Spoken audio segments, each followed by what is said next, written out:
Hi Thomas. Any fresh concerns from the win yesterday? And can we just get the latest on Dom, Destiny, and Romero, please? Yes, no, all good from the guys that played yesterday. Um, Dom steps forward.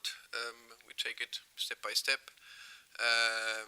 Kuti on the pitch today. Not a time frame, but on the pitch today. Dest on the pitch today as well. So three steps forward. An excellent win yesterday, top of the league in the away form.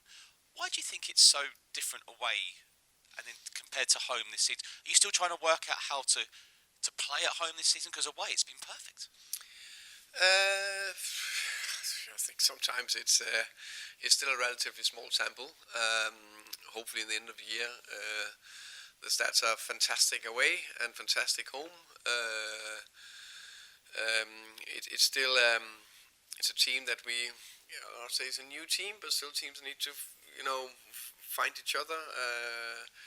And how I see it, the way we chosen to build it. I think we now have 9 Premier League games. I can't remember, 3, 12, that's still 14 games in total. And we had one bad performance against Bournemouth, second half against Wolves, and second half against Monaco. Bad performance. So I think in general we're building. The previous manager said he was told the club needs to win a trophy. Obviously, they won a trophy at the end of last season. It's obviously a very tough draw, Newcastle away. But when there were discussions when you joined the club, was mentioned winning trophies, winning competitions. Was that talked about? I think it was very clear that we're in this game because we love it, and if you are in a club like Tottenham, we would like to do whatever we can to win.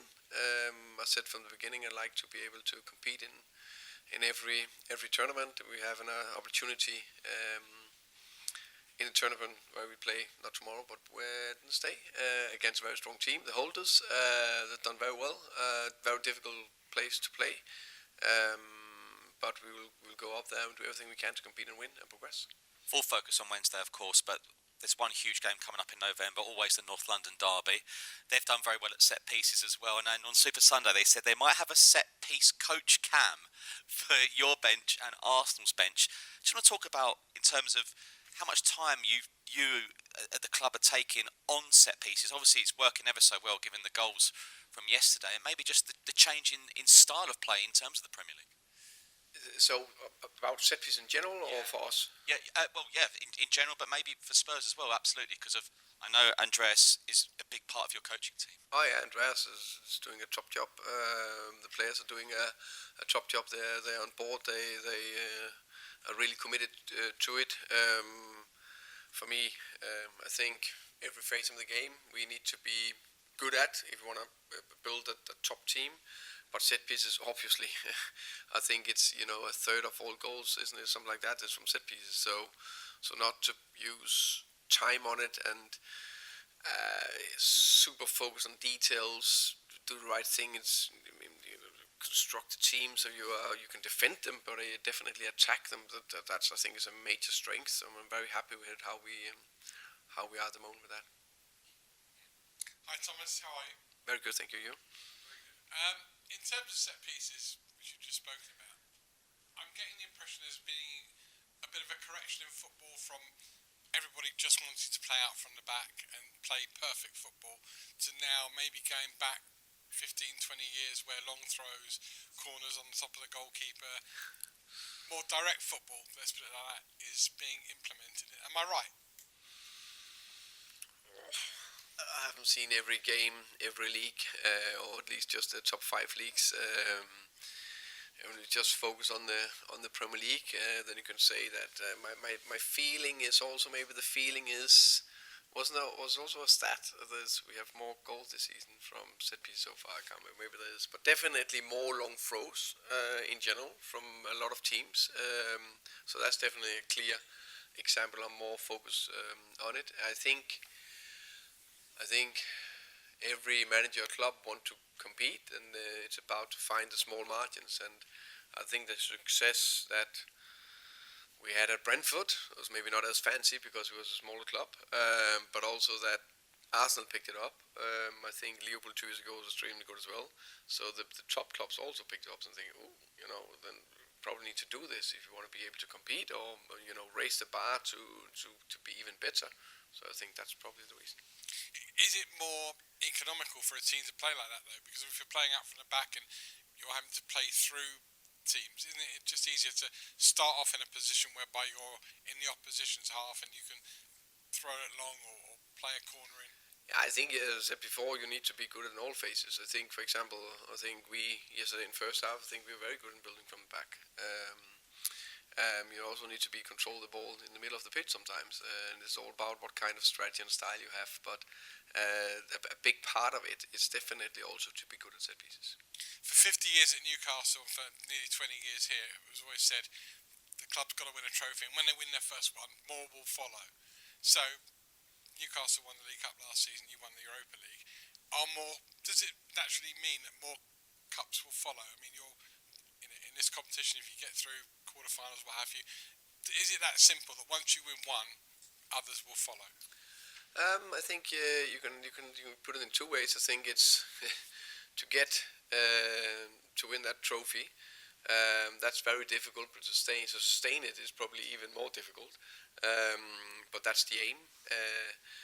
We have some players here that had a fantastic experience last year, winning the Europa League final, and they're very eager to win more trophies, and we would like to compete and win. So we are definitely going for it for tomorrow. Thank you. Hi Thomas, you briefly praised Kevin Danso last night, and I think he had 18 clearances and won all 6 of his duels. I wonder if you could just elaborate a little bit more on what he offers to the team and how he's performed since he's come in for Kuti. Yeah, I think he definitely deserves praise. He's stepping into the defense and need to help the team, and every coach will love him. Fantastic character and personality.